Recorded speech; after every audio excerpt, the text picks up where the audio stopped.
It begins like any other day at a Hong Kong power plant until an unknown hacker breaks into the system, the cooling unit is shut down, and the rising heat triggers a massive explosion. Hundreds are killed or seriously injured, forcing the evacuation of everyone within a 10-kilometer radius. Meanwhile, in a U.S. prison, a hacker named Nick is handcuffed and escorted from his cell. Authorities find a hidden device among his belongings and discover that inmates on his block have mysteriously received money, making Nick the prime suspect. He immediately denies any involvement. Nick is placed in solitary confinement, where he distracts himself with exercise. In China, Captain DiTi briefs officials, explaining the plant was breached using a remote access tool, RAT. The hack was possible due to the facility's outdated and poorly secured systems. At the same time, similar reactors in the U.S. were also targeted. DiTi believes he can track the hacker, but needs direct access to the plant's systems. Unfortunately, the area remains dangerously hot, making entry impossible for now. DiTi reaches out to the FBI, and Agent Carol has to persuade her superior that cooperation with China is worthwhile. DiTi eventually secures the code from the U.S. Cyberattack, but he doesn't have the expertise to decode it. He turns to his sister, Lian, a skilled network engineer.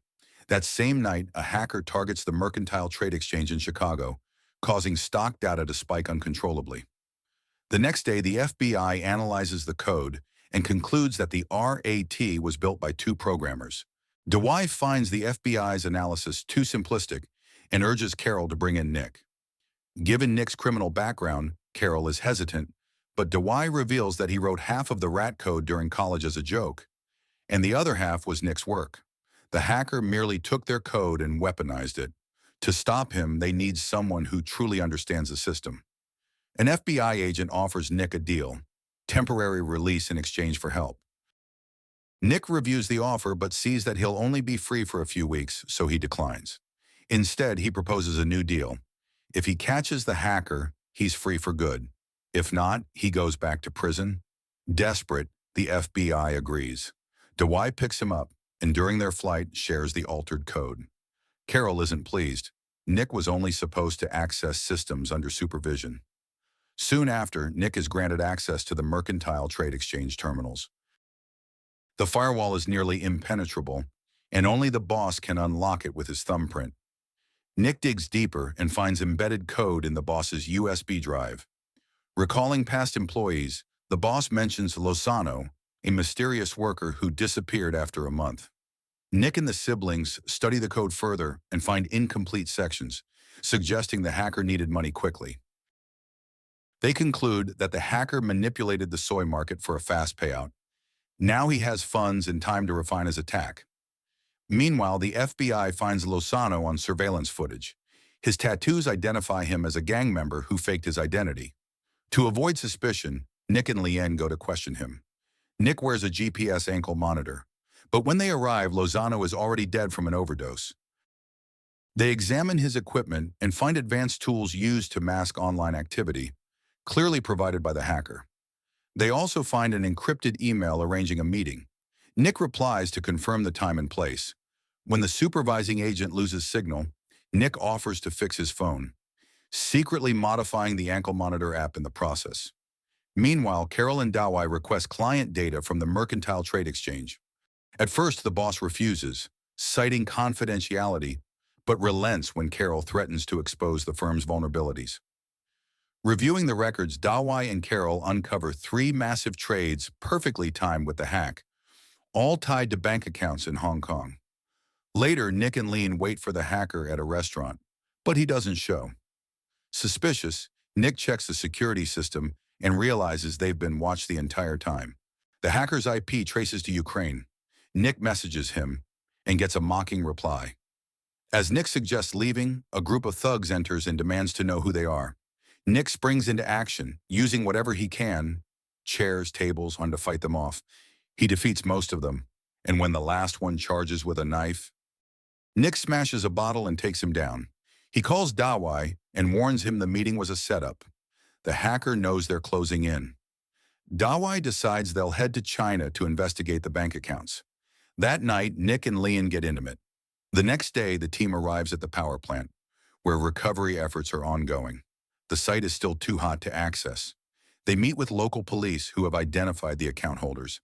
The accounts belong to 3 minor criminals linked to a man named Kasser, likely acting as the hacker's middleman. Although under surveillance, they show no unusual behavior. But Nick cross-references their movements and discovers they all visit the same location daily. He and Dawai go there and find a police van watching a Lebanese trafficker. Reviewing the footage, they see the suspects simply walk by and text. Nothing more. Nick investigates the area and uncovers a hidden transmitter. It's set up so the hacker can send messages the trio picks up just by passing nearby. The messages can be erased immediately, leaving no trail. Soon after, the team discovers that the accounts have been emptied. The hacker has cashed out. Dawai goes to find Nick and walks in on him and Lien together. As they prepare to pursue Kasser by helicopter, Dawai warns Nick to rethink his relationship with Lien, especially with prison still on the table.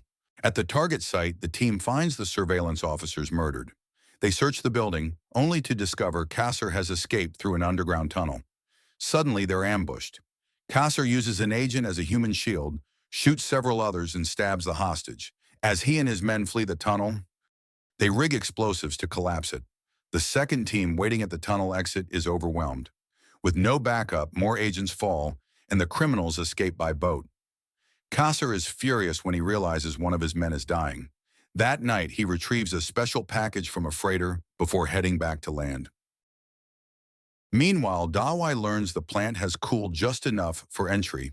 The team gears up in hazmat suits and enters the control room, where bodies still remain. One agent collapses and Nick tells Dawai to carry him out. Nick grabs an axe, breaks into a cabinet, and smashes into the servers. The force of the blows causes part of the ceiling to collapse. Despite the danger, Nick retrieves a hard drive. After cooling it, they extract fragments of the virus, but the data is too damaged. Nick recalls how the government once recovered his deleted files, and Carol admits they have a powerful tool called Black Widow. Carol asks her boss for access, but he refuses to share it with China or a known felon. Nick offers to hack the system instead. Carol reluctantly agrees. Everyone but Lien leaves the room for plausible deniability. Nick sends a fake email to trick the official into resetting his password, allowing Nick to access the software.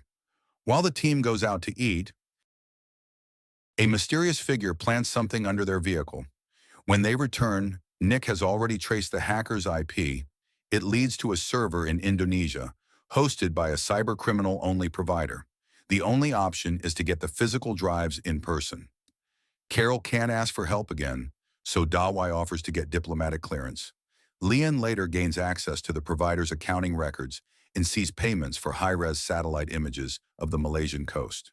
At the same time, Chinese officials are told by the FBI that Nick broke into U.S. software and demand his return to prison. Dawai defends Nick's usefulness, but it falls on deaf ears. The team is cleared to go to Indonesia, but not Nick. Dawai secretly texts Lien, prompting her and Nick to escape.